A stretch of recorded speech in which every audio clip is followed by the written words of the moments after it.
My name is Hannah Scott. I'm 32 years old, and I work as a flight dispatcher in Seattle. My life runs on structure, rotating shifts, early mornings that start before sunrise, overnight schedules that blur into silence while the rest of the city sleeps. I track everything, shared calendars, meal prep, sleep cycles, because aviation doesn't tolerate chaos, and neither do I. I rent a one-bedroom apartment in Capitol Hill. Clean, predictable, controlled.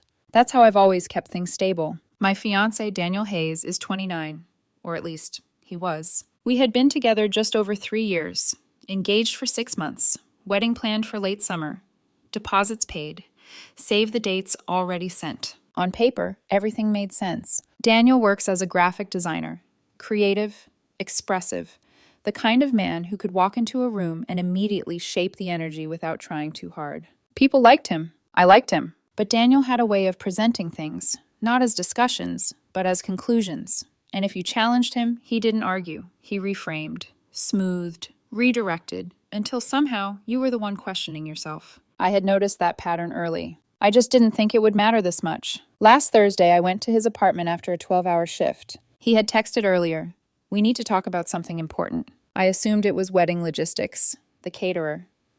Or maybe his frustration with my mother asking too many questions about the rehearsal dinner. Normal things. Manageable things. When I walked in, he already had wine poured. That alone felt off. Daniel doesn't do that on weeknights. He was sitting upright on the couch, phone placed face down on the table, watching me in a way that felt evaluative. Like I had just walked into a meeting I didn't know I was scheduled for. He didn't ask about my shift. Didn't smile. Didn't ease into anything. The moment I sat down, he said it. Calmly. "I think I need to experience a few other women before we get married. Just to be sure you're really the one." No hesitation. No apology. Just clarity. For a second, I thought I misunderstood him. Not because the words were unclear, but because the tone didn't match what he was saying. So I asked him to repeat it. He sighed, rolled his eyes slightly. "I'm saying it's better to explore now than regret it later. If we're strong, this won't change anything." That word, strong, it wasn't reassurance. It was a test. I kept my voice steady. "What exactly does explore mean to you?" He leaned back slightly like I was being unnecessarily difficult. "Just dating, meeting people, nothing serious. Just enough to confirm that this is right." This, not us, not me, an option. I felt something shift inside me, but it wasn't anger. It was clarity. I've spent years in aviation. When something doesn't align, you don't ignore it. You don't soften it. You identify it, isolate it, and act accordingly. So I asked the question that actually mattered. "What do you expect from me while you're doing this?" He didn't even hesitate.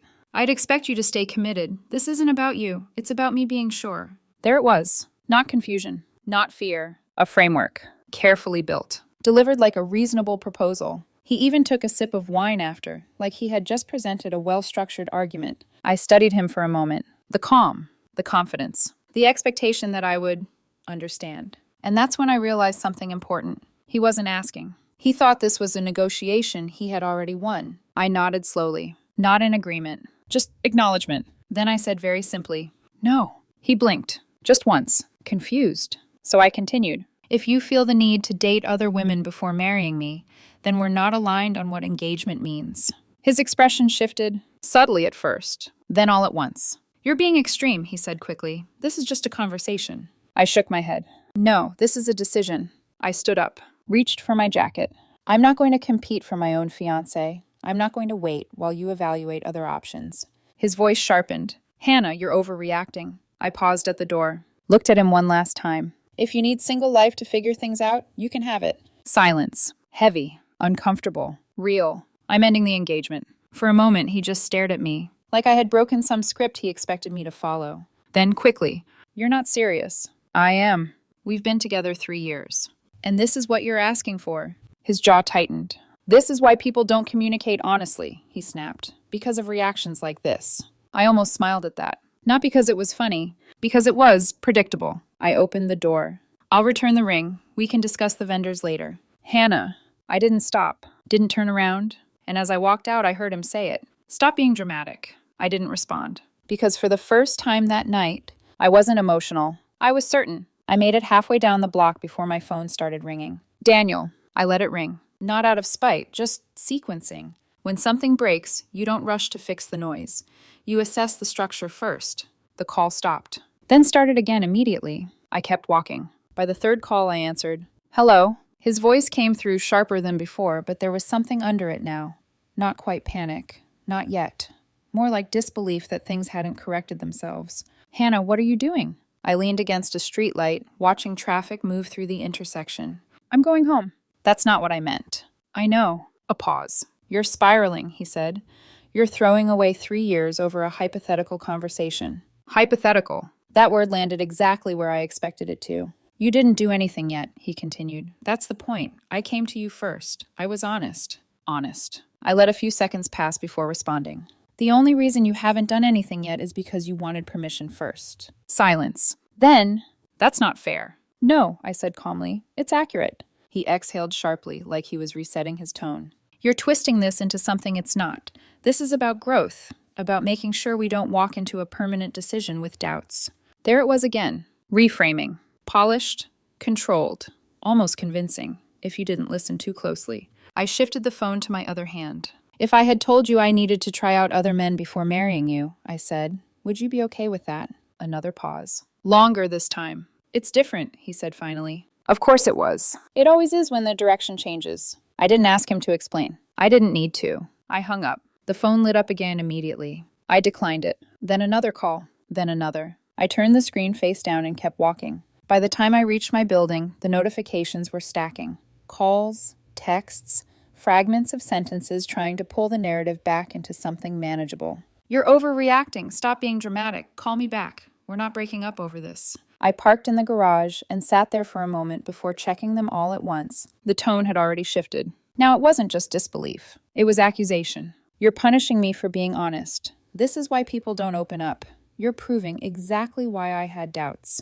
I read that last one twice. Not because it hurt, because it was efficient. In less than 20 minutes, he had moved from requesting permission to date other women to positioning himself as the one being mistreated. I didn't respond. I went upstairs, took off my shoes, and placed my keys on the counter. Then I looked at the ring, still on my finger. For a second, I just stood there. Not emotional, not nostalgic, just aware. Engagement requires mutual exclusivity. He had just declined that condition. So I slipped the ring off and placed it on the kitchen counter. Not dramatically, just practically. That night, I didn't sleep much. Not because I was second-guessing anything. My brain had already shifted into logistics. Venue. Non-refundable deposit, but partial credit if canceled before 90 days. We were still outside that window. Caterer. Smaller deposit. Likely gone. Guest list. Digital save the dates.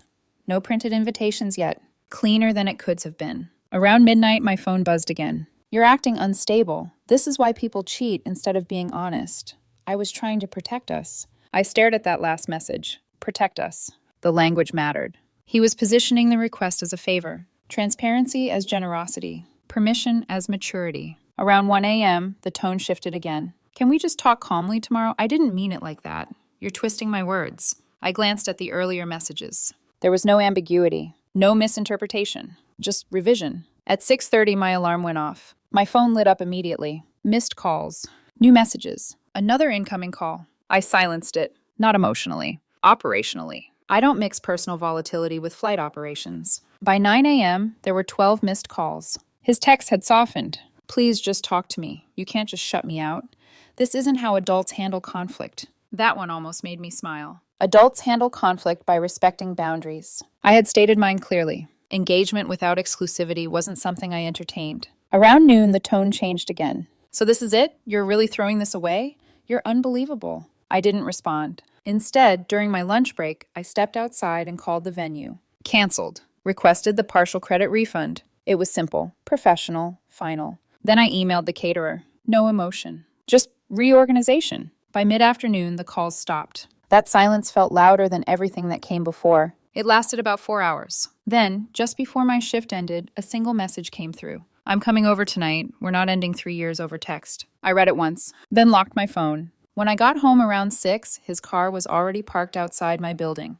That detail registered immediately. He had left work early. Not for resolution, for control. He was leaning against the entrance door when I walked up, arms crossed, jaw tight.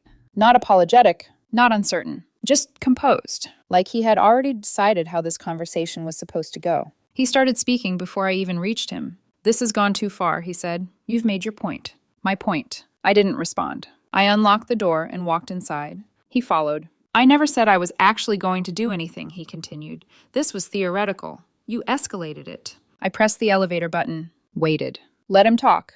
"You're acting like I cheated," he said. I didn't. The elevator doors opened. I stepped in, turned to him. "You asked for permission." He hesitated. Just for a second, then stepped inside with me. The doors closed, and in the silence that followed, I realized something with complete certainty. He still thought this was reversible. We walked into my apartment without speaking. I didn't offer him anything to drink, didn't gesture for him to sit. The air felt procedural, like we were there to finalize something, not repair it. He noticed. Of course he did. "You're really doing this?" he asked, scanning the room like something might have changed in the last 24 hours. "Yes." A single word. No hesitation. His jaw tightened slightly. "You canceled the venue?" "Yes." That landed. I watched it register, quick mental recalculation behind his eyes. Not emotional first, practical. "You didn't have the right to make that decision alone," he said. I met his gaze. "You didn't have the right to propose opening the relationship alone." That stopped him. Just for a second. Then, like always, he adjusted. "Relationships aren't contracts, Hannah," he said, exhaling like he was explaining something obvious. "You're treating this like a business agreement." "I am," I said calmly, "because marriage is one." He let out a short laugh, not amused, dismissive. "That's exactly the problem. You're being rigid, cold." I didn't respond. I had already heard this version. He took a step closer. "Do you even hear yourself right now?" he continued. "You're throwing everything away because I asked a question." "No," I said. "You proposed a condition." He shook his head, frustrated now. "You're twisting it." "I'm clarifying it." Silence. Heavy. He looked at me like he was deciding which approach to try next. Then, he softened. A subtle shift. Different tone. "Hannah," he said more quietly, "I love you." There it was. The pivot. Emotion instead of logic. "I'm trying to do this the right way," he continued. "Marriage is permanent. I don't want to walk into it with doubts." I watched him carefully. The delivery was almost perfect. Almost. "What doubts?" I asked. He hesitated. "Barely. Just, what else is out there? I've only been in 2 serious relationships before you." "So your solution is to test alternatives," I said. He exhaled, relieved I was engaging. "Yes, exactly. Just enough to be sure. To be sure I'm the best option." He flinched at that word. Option. Because now he heard it the way I did. "That's not what I meant." "It's what you said." Another pause. This time longer. He ran a hand through his hair, pacing slightly now. "You're focusing on the wrong thing," he said. "This isn't about replacing you. It's about confirming you." I let that settle, then asked quietly, "Why do you need comparison to choose me?" That question landed differently. Not confrontational. Just precise. He didn't answer immediately, because there wasn't a clean answer. So he pivoted again. "You're making this bigger than it is," he said. "Healthy relationships allow space for uncertainty." "No," I said. "Healthy relationships address uncertainty without introducing alternatives." That hit. His patience started to slip. "You're impossible to talk to when you get like this," he snapped. "Everything is black and white with you." I didn't react. Didn't defend. Because there was nothing to defend. "If I agree to this," I said calmly, "what happens next time you feel uncertain?" "That's not fair." "It's consistent." He turned away, exhaling sharply. "This is pride," he said. "You're choosing pride over us." There it was. The accusation. Expected. I shook my head slightly. "No, I'm choosing alignment."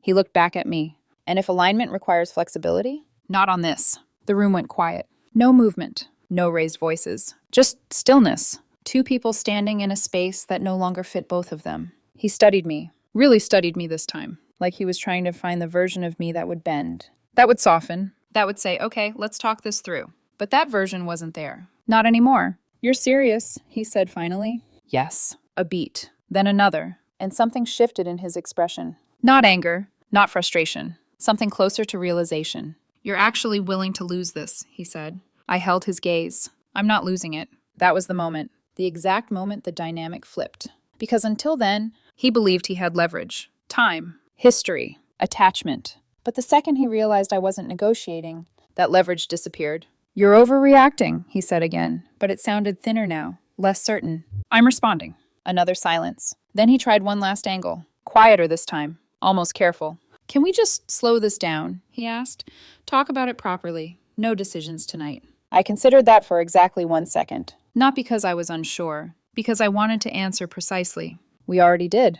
That was it. No escalation. No dramatic ending. Just conclusion. I walked to the door, opened it. He didn't move at first, like he was waiting. For hesitation. For reconsideration. For anything that suggested this wasn't final. There was nothing. After a few seconds, he stepped past me, paused at the doorway. "You're going to regret this," he said. "Maybe, but regret doesn't change standards." I didn't answer. He left. The door closed. And just like that, it was quiet. Not heavy. Not chaotic. Just empty. For the first time since the conversation started, I didn't feel tension. I felt finished. The next morning, I blocked his number. Not impulsively. Not emotionally. We had already had the defining conversation.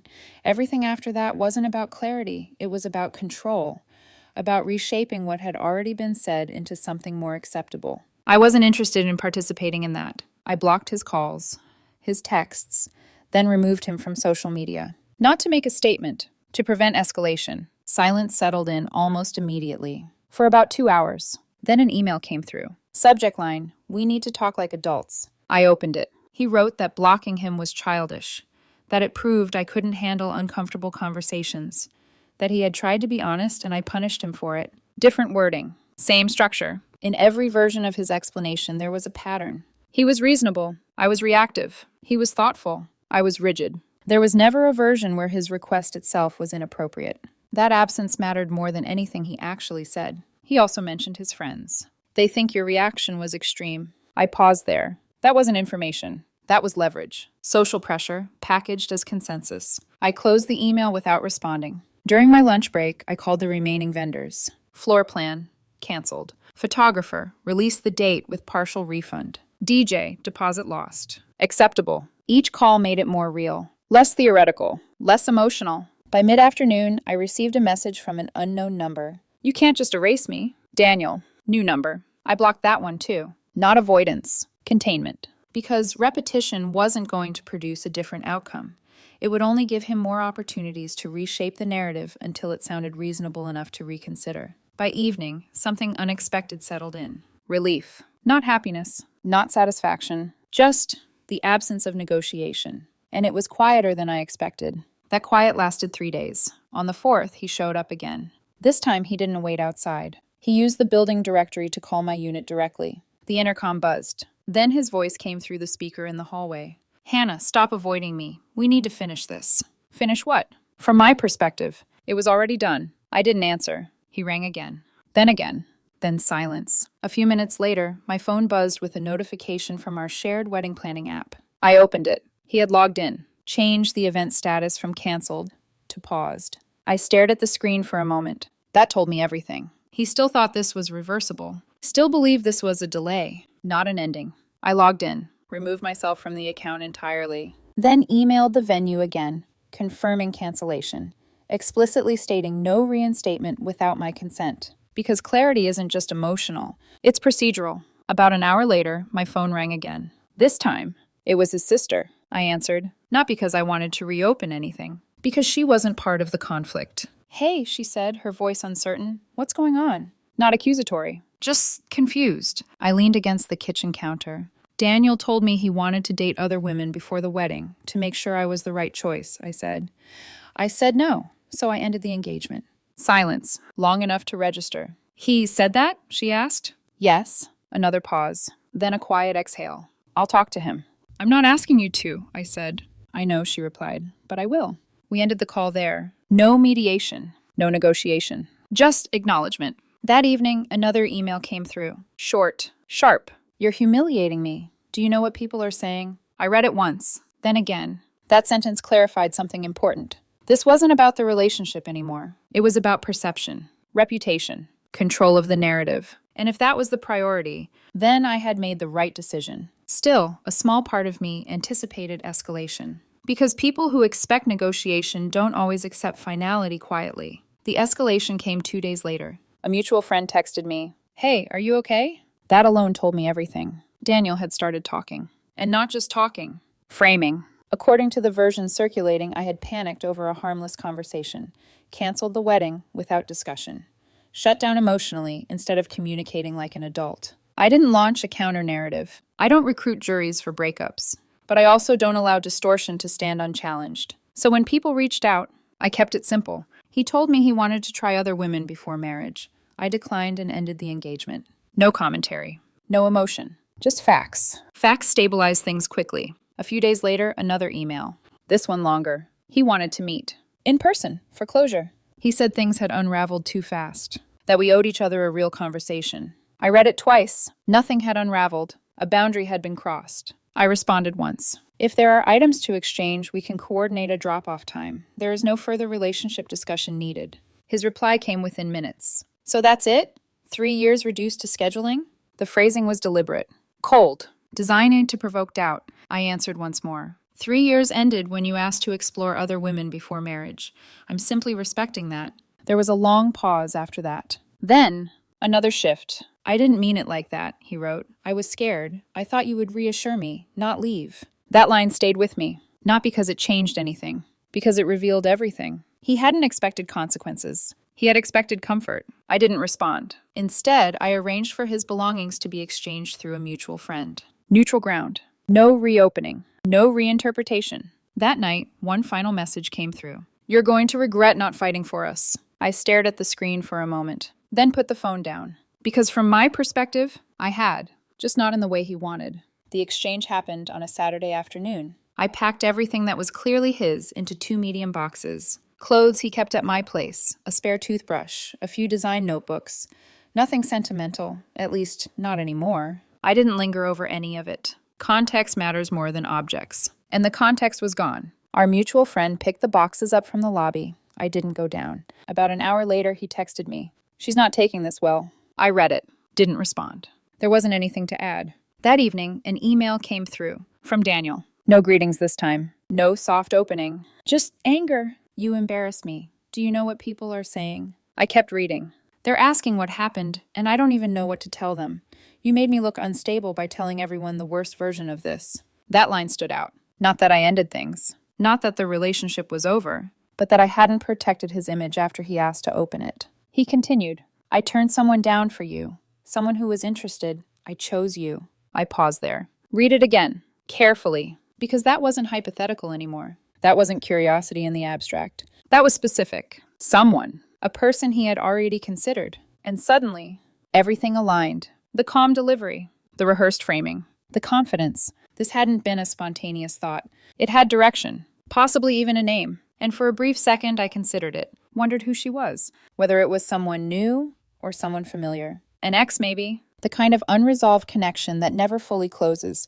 Just waits for the right justification. But I stopped myself, because the answer didn't change anything. Whether it was curiosity or intention.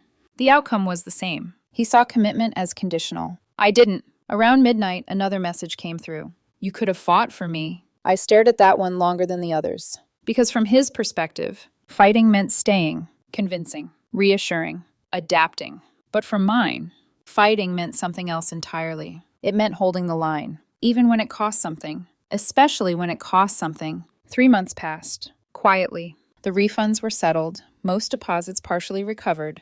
The rest, I considered tuition, a cost paid early instead of later. We didn't speak, not once, until 2 weeks after everything ended. One final email, short this time. I miss you. I didn't think you would actually leave. That sentence didn't carry regret, not fully. It carried surprise, expectation versus consequence. He hadn't expected the outcome. And that difference mattered more than anything else. He didn't say he was wrong. Didn't say he understood. Didn't say the request itself crossed a line. Just, he didn't think I would leave. I didn't respond. Around that same time, I heard, through a friend, that he had started dating. Casual. Nothing serious. The irony wasn't lost on me. The freedom he wanted came faster than he expected. The difference was, now it came without a safety net. I replayed the conversation exactly once. Not obsessively. Just analytically. If I had stayed, if I had agreed to work through it, what would that future look like? Every doubt reframed as growth. Every boundary labeled insecurity. Every moment of discomfort redirected back to me.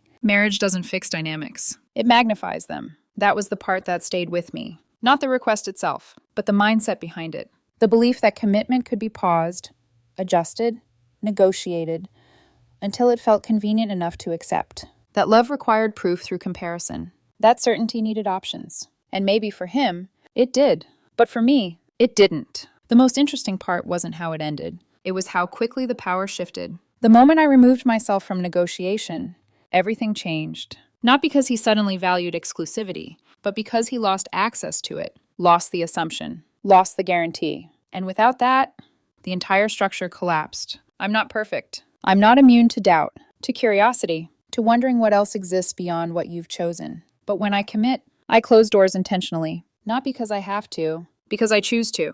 And if someone needs those doors open to feel secure, then we're not building the same thing. The engagement ended the same week it was tested. No screaming, no betrayal in the traditional sense. Just a proposal. That revealed everything. His reaction wasn't unforgettable because it was dramatic. It wasn't. It was controlled, calculated, layered, until it wasn't. Because beneath all of it, there was one assumption he never questioned, that I would stay. And when I didn't, that's when everything unraveled. Quietly. Completely. And exactly the way it needed to.